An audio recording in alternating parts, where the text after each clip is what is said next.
Hi everyone, it's Sphinx here, and today I'm going to show you how to build this infinite ladder in Grounded and prove to you and everyone else that ladders are not as useless as everyone thinks they are in this game. Before we get started, if you find this video helpful, please do leave it a like so that other people who watch similar content to yourself can find it and get the use out of this as well, and subscribe to the channel if you've not already. So if you're anything like me, when you unlock the ladders you thought this is great, right? Because I can just use ladders and climb up to places that I need to.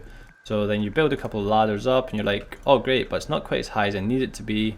So maybe I can just like climb up and then I'll just build the ladders, but then you're just left with blueprints at the top, right? Because you won't be playing on creative, presumably.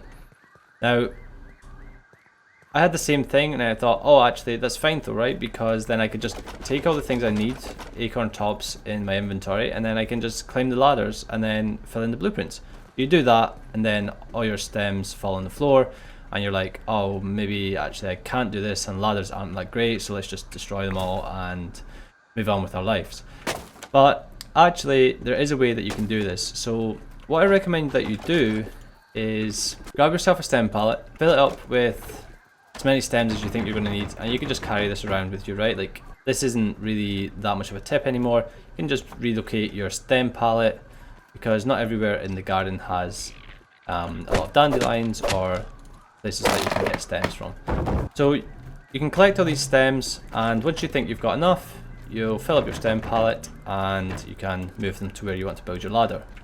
So I'm going to build a ladder up into this upper garden section over here. So I'm just going to carry my weed stem all the way across, and once you get to where you want to build the ladder, you can just place it down again. So you have to be careful normally when you're building this for like overhangs, but this section here I've found is pretty straightforward. You can place a foundation if you want, it's not necessary at all. And then I'm just going to place my ladder here and build up as far as we can. I think from the bottom you can maybe get like 3 or 4 high. You want to be careful it doesn't kind of twist out and lock in this position, because that just makes it really difficult later on. And then what we're going to do is get the rest of our ladders and just fill them around the outside of this little section here until it looks something like this. Now, I don't know exactly how many ladders I'm going to need, so maybe don't build too many until you know.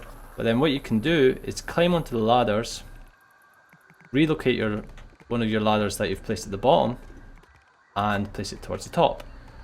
Come back down the ladder, grab another one, make sure it's oriented properly. And once you've done this a couple of times, these ladders might actually be a little bit too far away, but that's okay. We'll just relocate them to this section over here, jump on our ladder, relocate the ladders from the bottom, and place them up towards the top, like this. Now, once you get to the top, obviously you need to be pretty close in where you want to go, because you're not going to be able to build around this outside. But you can climb onto the top of the ladders and jump across as long as you build it close enough. Then from here, all you need to do is build out this floor, and you can obviously use the grass from this area up here to do so. So yeah, there you go. That's probably the easiest way I know to create shortcuts to the upper garden and places higher up. I feel like a lot of people don't know this, because I always hear ladder slander saying that they're pretty much useless, and it's just not the case at all. So yeah, hopefully you found this video helpful. If you did, please do leave it a like and subscribe to the channel. It helps me out so much more than you actually would expect. Thank you so much for watching, and I will see you in the next one. Bye.